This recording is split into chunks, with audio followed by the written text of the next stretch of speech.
Je me sens bien dans mon travail. Moi, je viens travailler à vélo. Je peux parler librement de mon handicap. Je transmets mes connaissances. Je peux être moi-même. Je mets en œuvre des projets durables. Je peux parler de tout. Bienvenue dans notre podcast Agir durablement. Le rendez-vous du programme d'engagement des collaborateurs de Saint-Gobain en France. Je suis au RSA et inscrite à Pôle emploi. Ça me donne moins de chances de trouver un travail. Cette phrase vous fait réagir? Alors écoutez bien ce qui va suivre. Le 4e pilier du programme Agir durablement est dédié à la diversité et à l'inclusion.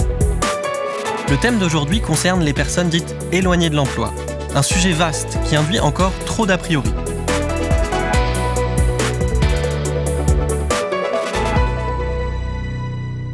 Bonjour à toutes et à tous.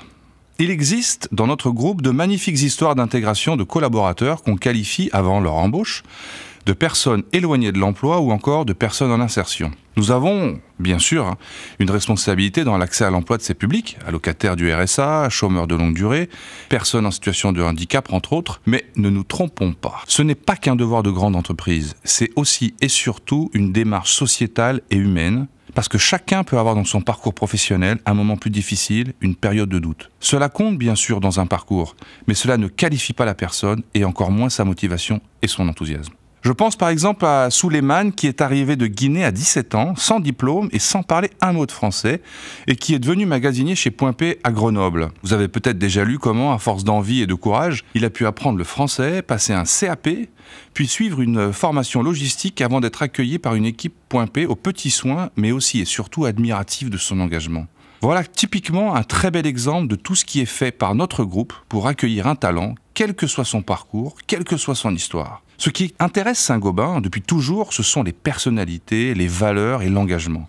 Nous croyons profondément à celles et ceux qui ont envie et œuvront à promouvoir l'égalité des chances et l'absence de discrimination à l'embauche. Nous avons d'ailleurs signé plusieurs chartes en ce sens. Une charte entreprise-territoire avec pleine commune, une charte pacte dans le Loiret et une charte de partenariat Seine-Saint-Denis égalité avec le département du 93. Ces partenariats sont des moyens de fédérer toutes les énergies et de mutualiser un maximum de moyens pour réussir l'insertion professionnelle.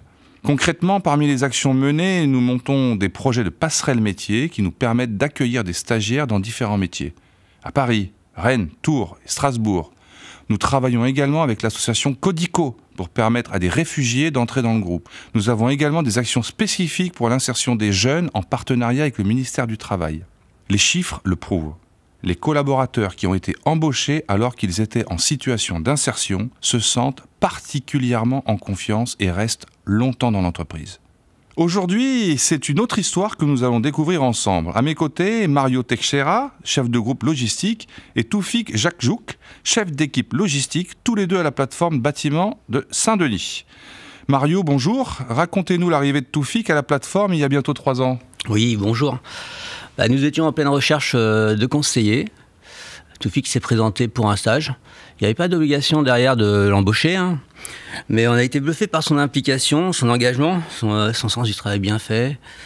J'ai demandé après à l'équipe si ils étaient tous d'accord d'intégrer Toufik. Et ils ont tous été unanimes. Et très très vite, il s'est vite intégré. Oui, effectivement, c'est encore plus beau quand toute l'équipe participe et s'implique. Toufik, racontez-nous à votre tour votre parcours. À cette époque, j'étais inscrit à Pôle emploi et j'ai cherché un poste de travail. Dans ma vie, j'étais gérant de pizzeria et après, je suis parti au Maroc, j'ai remonté un commerce. Ça a mal marché, après je suis retourné et j'étais inscrit à Pôle emploi et un jour, il y avait une participation pour une journée de recrutement organisée par Saint-Gobain. Et il y avait 120 candidats et ils doivent choisir 12. Et j'étais parmi ces 12-là. Et j'ai eu un bon entretien avec les RH et ils me ont choisi. RRH, responsable des ressources humaines, hein ?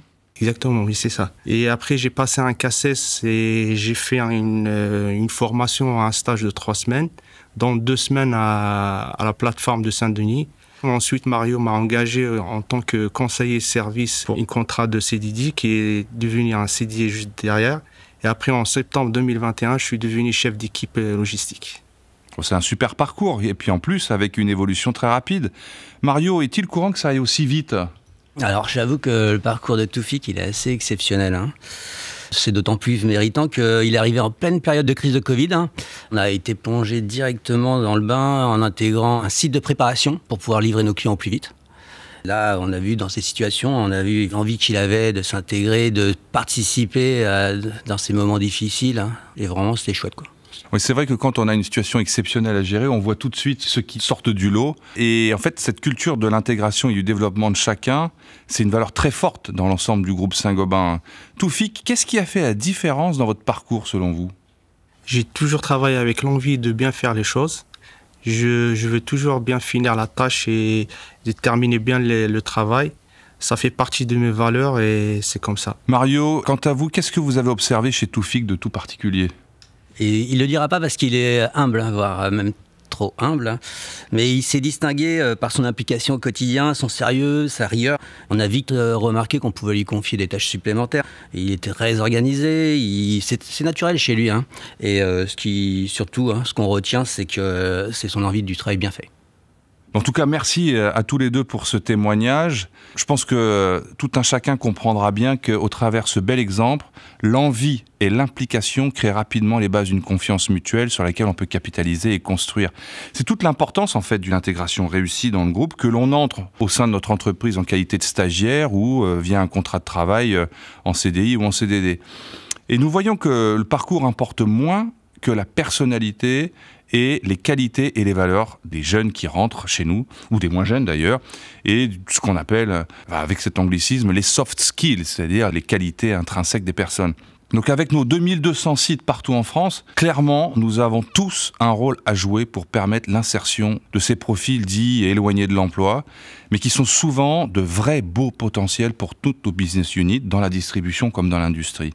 C'est une vraie réalité chez Saint-Gobain, et il est clair que recruter, qui est devenu un enjeu majeur pour tous nos métiers, doit aussi passer par l'utilisation de ce levier de l'insertion de parcours éloignés. Et puis, il faut se le dire, les talents sont partout. Et donc, on a un gisement très clair de talents à aller chercher par ce biais-là. Donc, c'est à nous d'être imaginatifs pour aller les chercher dans chacun de nos territoires, de les accompagner, de les aider à s'intégrer au mieux. Ne l'oublions pas, nos programmes de formation sont très riches et donnent à chacun des chances d'apprendre et d'évoluer. C'est vrai qu'en France, on a une tendance assez naturelle à rentrer par le diplôme, et la réalité, c'est que le diplôme ne fait pas la carrière. C'est la personnalité, l'envie, l'engagement.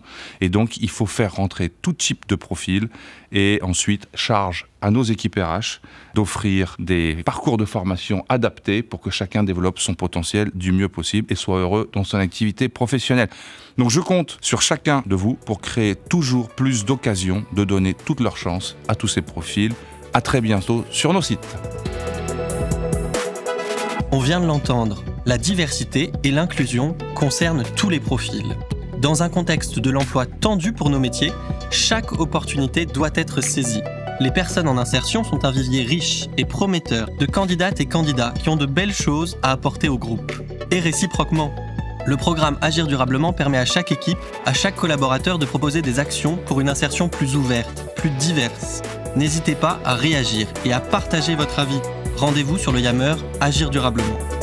À bientôt pour un nouveau podcast, S'engager maintenant pour agir durablement.